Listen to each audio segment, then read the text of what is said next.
are here with the composer Autumn Maria Reed. I am Stephanie Kaza, the tubist of Calypsis, and Jessica Pierce, our horn player, is here as well. So, welcome, Autumn. I know a little bit about your background, but I was hoping that you would tell me a little bit more. I know that you're from Madison, Wisconsin, Hmm. and I know that you went to Berkeley. And so I was hoping you could tell us a little bit about yourself and what you're doing now, what you're doing as a composer. Yeah, well, you pretty much summed up the bulk of my background. So yes, I am from Madison, Wisconsin, but currently I live in a Milwaukee suburb.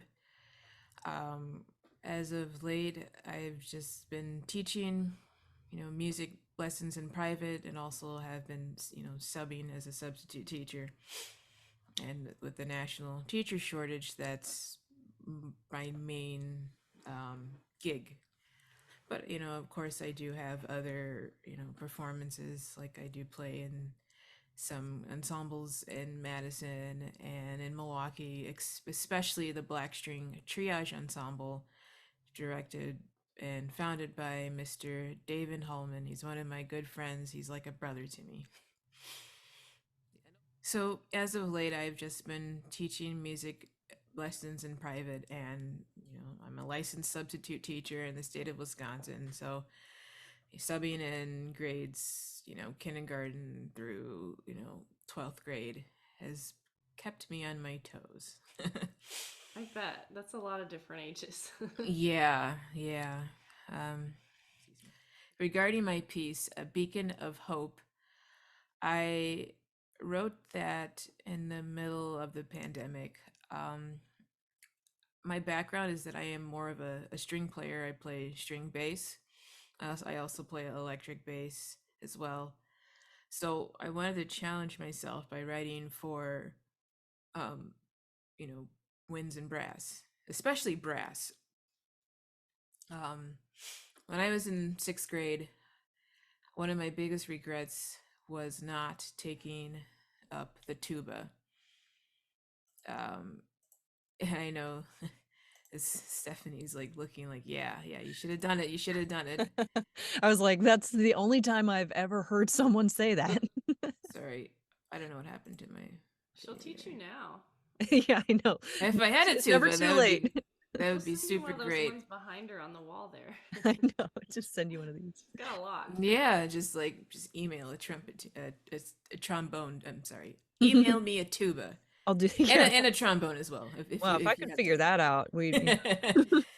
But well, in all seriousness, once I made the decision to try to become a composer and an orchestrator, this would have came in handy to have would have come in handy to know the fundamentals of the brass family. I did pick up a plastic P trumpet to try to learn how the brass work instruments work, and I can only get like a C major scale on a B flat trumpet, and it's just pitiful.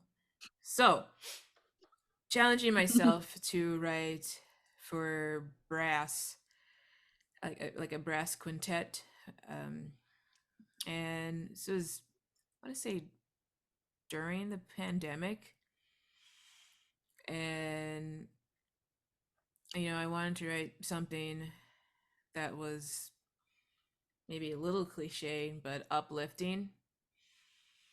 But it's starting, kind of like a minor key that's like kind of somber, and then goes into like a fanfare, and then just kind of like a slow triumph at the end with the Picardy third.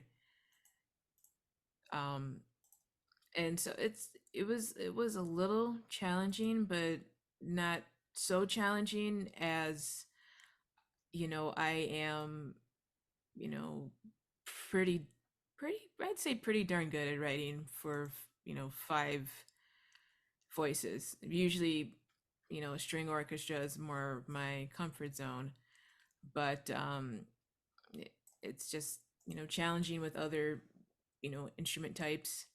And I'm really grateful that I got feedback from you folks at Calypsis Brass to make a beacon of hope sound decent or idiomatic, you know. So um, I it's an honor to have like just like these high, professors, performing my original work, and you don't even know me very well as a person, but it's an honor. It's a very much an honor. I've taken an unconventional route of my education. Um, I as many may may already know, I've struggled with mental health setbacks and other traumas, but I was able to work my way back, re-enroll in college, and actually enroll in at Berkeley, although online as an adult student. So I learned quite a bit, especially with the workflow of the online programs where there's an assignment due, or pretty much a mini project due every Sunday at 11:59 p.m. Well, in Boston, which is Eastern time, so it's really more like 10:59 p.m. Central time where I live. So it was a little bit of a crunch, but I was able to get through it despite all the health and unfortunate circumstances that had happened during my time at Berkeley. But I can say that the all the staff and faculty were very accommodating, and I definitely appreciate that. I digress. So, the beacon of hope, kind of circling back, there's really not like too much that I could like add in my inspiration. It's just something that I wanted to write that sounded uplifting, but still reflected the somber nature of what was going on globally. Yeah. We're just wondering, aside from your future brass quintet projects, which you are always welcome to consult with us on, Yes. what's sort of coming up next for you? And do you have anything that you're either working on or dreaming about working on? I know you mentioned the one that's coming up. Yeah, so the jazz composition blitz in Madison at the this location called the Art Lit Lab. And so it's just got the piece with the sheet music. It's really not like sheet music. It's just like a jazz composition with just a lead sheet. So just challenging myself with this workshop to consider different chord progressions and mixing and matching um, uh, chord classes, I should say.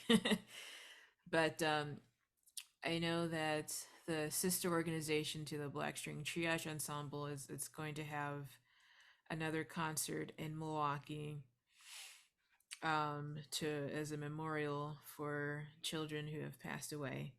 Um, quick uh, background about the Black String Triage Ensemble is the this ensemble plays after tragedies in Milwaukee, like crime scenes, like shootings, overdoses, car accidents, and sadly, such tragedies happen disproportionately to communities of color and also children.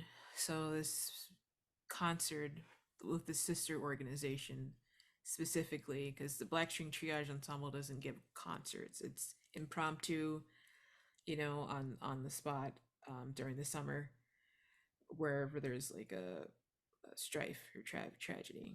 But the sister organization, the Black Diaspora Symphony Orchestra, will have a concert on December 18th, and I'm like blanking on the location, but it's in Milwaukee. And then in April, I will be music directing at 54 Below for a new musical, um, just as a concert. And the musical concert, which is called Two Princes, written by Ralph Oscar Selby. So I'm just looking forward to that. So, listen, thank you so much for talking to us. I know that we can find your works on the Rising Tide website, risingtidemusicpress.com. Where else can people find you on the internet? Well, I have released some singles and EPs, and the EPs aren't that great, but the singles are getting better. The singles are getting better. My mixing is getting better. That's what I can say. But I release music with under AMREED8. I use that also as my username for pretty much everything on social media. So Cool. go to Spotify, Apple, iTunes Music, Apple Music, iTunes. I always mix them up. It's the same company, but Apple Music and Spotify. I feel like Great. just a few days ago I had the realization that they're two different things, and it blew my mind. But Yeah. Yeah. And amread8.com, right? Yep. Yep. Okay. thanks Well, for thank you talking so about much. Yeah, you're welcome. It was a pleasure speaking with you, Stephanie and Jessica.